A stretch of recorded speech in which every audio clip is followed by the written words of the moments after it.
श्री सुखदेव जी कहते, परीक्षित एक बार सरस्वती नदी के पावन तट पर बड़े बड़े ऋषि लोग यज्ञ प्रारंभ कर रहे थे। उन ऋषियों में एक बात चली कि इन तीन भगवान में कौन बड़ा है, ब्रह्मा, महादेव और भगवान श्री हरि। परीक्षित, बात ज्यादा बढ़ गई। कोई कहता ब्रह्मा को, कोई कहता महादेव जी को, कोई कहता हरि को। उनमें भगवान के महान भक्त ब्रह्मा जी के पुत्र, तपस्या के धनी भृगु जी ने कहा कि आप कोई लड़ो मत, हम तीनों की परीक्षा लेते हैं, इनमें जो श्रेष्ठ निकलेगा वही श्रेष्ठ है।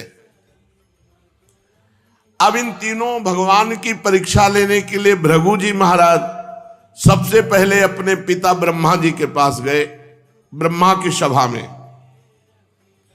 तो वहां जाके प्रणाम करना चाहिए, नमस्कार करना चाहिए, स्तुति करना चाहिए, कुछ नहीं किया, जाके खड़े हो गए।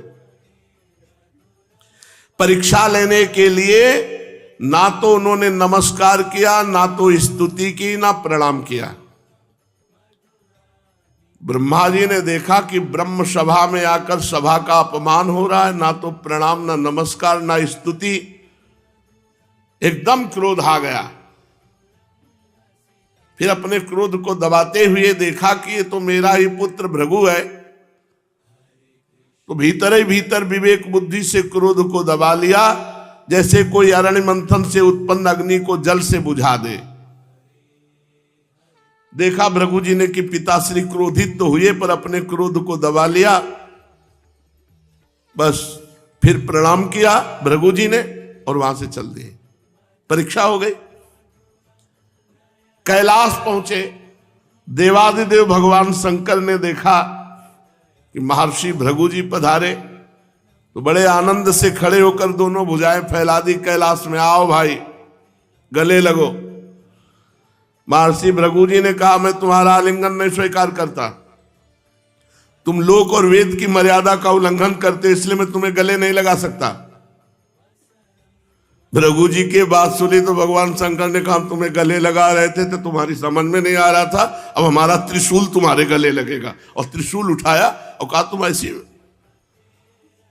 त्रिशूल उठाकर महर्षि भृगु को जब मारना चाहा तो सती जी ने पकड़ लिया, नहीं नहीं, ब्रह्म ऋषि की हत्या ठीक नहीं है। थोड़ी देर में भगवान शंकर जब शांत हुए, भृगु जी ने फिर प्रणाम किया, चल आखिरी में प्रणाम कर चल गए वैकुंठनाथ भगवान श्री हरि के धाम। उस समय लक्ष्मी जी की गोद में भगवान सर रखे हुए थे। भृगु जी सीधे गए और एक लात छाती में मारी। भक्तवत्सल भगवान श्री हरि उठ खड़े हुए, सैया से नीचे उतरे, शेष सैया से, और भृगु जी को सिर झुकाकर प्रणाम किया। और भगवान ने कहा, आपका स्वागत है, मुझे पता नहीं था कि आप आ रहे हो, नहीं तो उठ करके आपकी अगवानी करता। प्रभु मेरा अपराध क्षमा करना, क्योंकि मैं आप जैसे ब्रह्म ऋषि का आदर नहीं कर पाया। महामुने भगवान ने चरण पकड़ लिए भृगु जी के और कहा, तुम्हारे चरण अत्यंत कोमल हैं, मेरी छाती बड़ी कठोर है, कहीं तुम्हारे चरणों को चोट तो नहीं लग गई। सहलाने लगे भगवान। महर्षि, आपके चरणों का जल तीर्थों को भी तीर्थ बनाने वाला है। आज मैं और मेरा लोक सब पावन हो गया आपके चरणों के स्पर्श से। भगवान वचन दिए कि आज के बाद चाहे जो अवतार हो मेरा, तुम्हारा चरण चिन्ह हमारी छाती पे रहेगा, ये हमारा आभूषण रहेगा, भृगु चरण चिन्ह, भृगुलता। श्री सुखदेव जी कहते हैं, परीक्षित, भृगु जी के आंसू आ गए कि मैंने लात मारा और भगवान चरण पकड़ कर दबा रहे कि हमारी छाती बड़ी कठोर है, तुम्हारे चरणों में कहीं चोट ना लग गई हो। भृगु जी के भक्ति के उद्रेक से गला भराया, आंखों में से आंसू छलक आए और वो मौन हो गए। फिर भगवान को साष्टांग प्रणाम किया श्री हरि को, और प्रणाम करके वहां से लौट आए और ब्रह्मवादियों की जो मुनियों की सभा थी उसमें आकर वहां बताया, तीनों भगवान के चरित्र बताए। भृगु जी का अनुभव सुनकर सभी ऋषि मुनियों को बड़ा विस्मय हुआ, उनका संदेह दूर हो गया। तब से वे भगवान श्री हरि ही सर्वश्रेष्ठ ऐसा मानने लगे। वैसे तो भगवान श्री हरि ही ब्रह्मा है, भगवान श्री हरि ही महादेव है, महादेव ही श्री हरि है, कोई किंचित भेद नहीं है। भगवान श्री हरि ही साक्षात धर्म ज्ञान वैराग्य 8 प्रकार के ऐश्वर्य और चित्त को शुद्ध करने वाला यश प्राप्त होता है। शांत समचित्त अकिंचन और सबको अभय देने वाले साधु मुनियों के वे एकमात्र परम गति हैं, ऐसा सारे शास्त्र कहते हैं।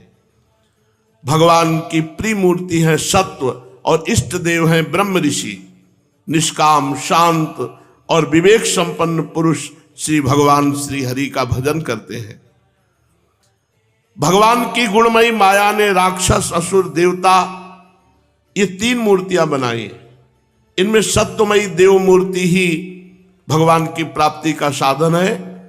स्वयं भगवान समस्त पुरुषार्थ स्वरूप है।